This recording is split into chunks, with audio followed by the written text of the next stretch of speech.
بسم اللہ الرحمن الرحیم۔ اللہ کے نام سے شروع جو نہایت مہربان رحمت والا ہے۔ دوستوں اور بھائیوں، سب ایک ایک دفعہ درود شریف پڑھ لیں۔ واقعہ کربلا میں عذاب الہی بدبختوں سے دور نہیں رہا، بلکہ کھل کر انہیں یہ نشانیاں دکھائی گئی تھی کہ وہ آپ رسول اللہ صلی اللہ علیہ وسلم کے ساتھ معدانہ رویہ رکھنے اور ان پر ظلم کرنے سے باز آ جائیں، لیکن وہ دنیاوی جاہ و شم کے لالچ میں گستاخیاں کرتے رہے۔ اللہ کریم نے اپنے بندوں کو یہ اعزاز فضیلت عطا فرمایا ہے کہ ان کے ذاتی استعمال کی اشیاء بھی پاک ہوتی اور ان میں بھی فیوز و برکات شامل ہو جاتی ہیں کہ جب کوئی فاسق ان کو استعمال کرنا چاہتا ہے تو ان میں کراہت پیدا ہو جاتی ہے۔ یزید کے تخت نشینے کے بعد مدینہ منورہ کے گورنر ولید بن عقبہ نے یزید کے حکم سے سیدنا امام حسین رضی اللہ عنہ کو یزید کی بیعت کرنے کے لیے بلایا، لیکن آپ رضی اللہ عنہ نے بیعت کرنے سے انکار کیا اور مکہ مکرمہ روانہ ہو گئے۔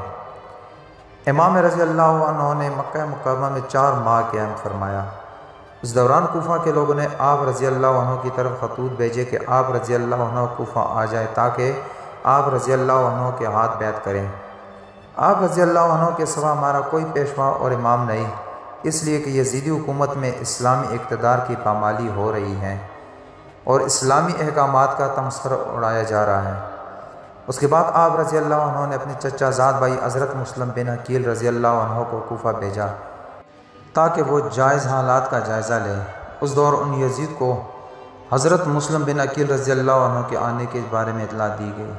پھر یزید نے کوفہ کے گورنر حضرت نعمان بن بشیر رضی اللہ عنہ کو معزول کر کے عبید اللہ بن زیاد کو گورنر مقرر کیا اور حکم صادر کیا کہ امام حسین رضی اللہ عنہ کے نمائندے مسلم بن عقیل کو قید یا قتل کیا جائے۔ اسی دوران مسلم بن عقیل نے امام حسین رضی اللہ عنہ کو اطلاع دی کہ آپ رضی اللہ عنہ کوفہ جائیں اور کوفہ کے لوگ میرے ہاتھ پر آپ رضی اللہ عنہ کی بیعت کر چکے ہیں۔ ادھر ابن زیاد نے مسلم بن عقیل کو شہید کروا دیا۔ امام حسین رضی اللہ عنہ اپنے اہل و عیال کے ساتھ 8 ذی الحج 60 ہجری کو مکہ مکرمہ سے کوفہ کے لیے روانہ ہوئے۔ 24 دنوں کا نہایت طویل اور کٹھن سفر طے کر کے 2 محرم الحرام 61 ہجری کو مقام کربلا پہنچے۔ یزیدی لشکر کے کمانڈر عمر بن سعد نے امام حسین رضی اللہ عنہ کو یزید کی بیعت پر اصرار کیا اور اس بات چیت کا سلسلہ 2 محرم الحرام سے 10 محرم الحرام تک چلتا رہا، مگر امام حسین رضی اللہ عنہ نے یزید کی بیعت اور باطل کے سامنے جھکنے سے صاف انکار کر دیا۔ بالآخر 10 محرم الحرام کو حق و باطل کا معرکہ ہوا، جس میں حضرت امام حسین رضی اللہ عنہ نے اپنے اہل و عیال اور جانثاران کے ساتھ بھوک اور پیاس کی حالت میں شہید کر دیے گئے۔